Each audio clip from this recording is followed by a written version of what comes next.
बार हमने 1,25,000 युवाओं को सरकारी नौकरी देने का जो लक्ष्य लिया है, उसमें हमने बाकायदा उनके भर्ती का कैलेंडर जारी कर दिया। किस तारीख को कब एग्ज़ाम होंगे, किस तारीख को उसका रिजल्ट आएगा, किस तारीख को उसको हम नियुक्ति पत्र दे देंगे, ये सारी चीज़ें लिखे। इसके साथ साथ जिस तरह से राइजिंग राजस्थान के तहत यहाँ पे किस तरह से इंडस्ट्री लगे, किस तरह से यहाँ पे इन्वेस्टमेंट हो, जिससे हमारे लोगों को रोज़गार मिले।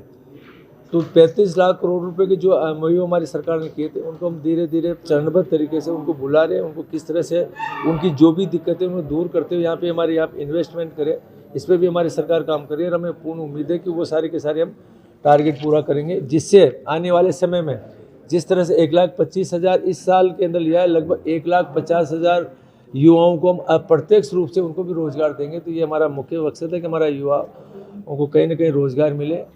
उसमें हमारा मकसद है कि राजस्थान आने वाले 2047 तक पूरे भारत में नंबर 1 स्टेट कैसे बने। यहाँ की जो सबसे बड़ी समस्या है पानी की, चाहे खेत का पानी हो, इंडस्ट्री का पानी हो और चाहे पीने का पानी हो, उसकी व्यवस्था कैसे है। हमने पहले बजट में भी इस पर काम किया, दूसरे बजट में भी सबसे ज़्यादा पैसा पानी पे दिया।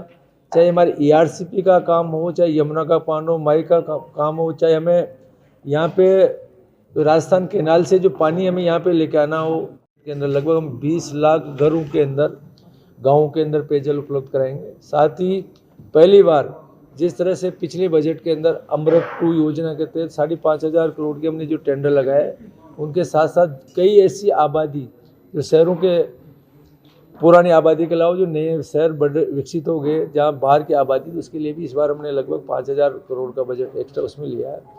और लगभग जो नदियों के जोड़ने का जो काम चल रहा था, उसमें हमने 9,000 करोड़ के हमने काम चालू कर दिए।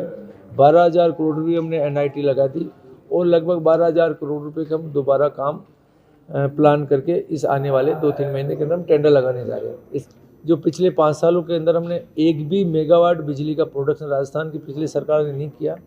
हमने इस बजट के अंदर जिस तरह से साल भर के अंदर हमने 6,000 मेगावाट के काम हमने चालू कर दिए थे, आने वाले इस बजट में लगभग 7,000 मेगावाट के बिजली के प्रोडक्शन और करेंगे।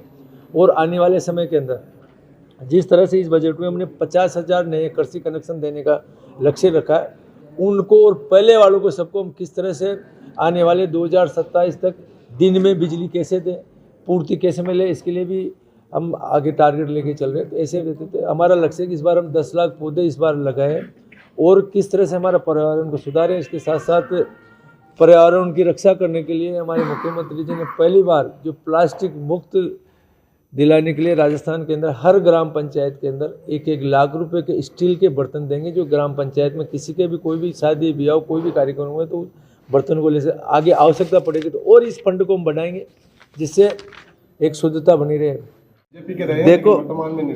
देखो जिस तरह से बजट का आकार जो बढ़ रहा है, पिछली बार जब था कांग्रेस के समय में 3.5 लाख करोड़ का बजट था, आज बढ़ते हुए हमने 5.5 लाख करोड़ का 2 लाख करोड़ रुपए हमने 2 साल के अंदर एक्स्ट्रा बजटीय प्रावधान किया है। तो कहीं ना कहीं राजस्थान की जनता के लिए किया है, उसकी व्यवस्था की है। तो ये तो जो भी बोले, बाकी आंकड़े बोलते हैं कि आंकड़े किस तरह से बोल रहे हैं। और जो बजट है ये कि आने वाले समय में राजस्थान परमानेंट कैसे विकसित हो, टेम्परेरी ऐसी कोई लोक लुभावनी घोषणा नहीं है। हमारा हम चाहते हैं कि आम आदमी को केवल लोक लुभावनी की घोषणा के अलावा उसको स्थायित्व क्या चाहिए, उनको किस तरह से रोजगार मिले, किस तरह से किसान की उन्नति हो, ये समझते हैं हमारे मुख्यमंत्री जी ने ये बजट की घोषणा की। लखपति दीदी की भी बात की गई है, तो महिलाओं को तो मद्देनजर रखकर ये बजट लाया गया है। हर जगह उनके विकास की बात की जा रही है, चाहे वो किसान हो, चाहे वो रोजगार के क्षेत्र में हो, हर जगह उनके लिए अवसर उपलब्ध कराए जा रहे हैं।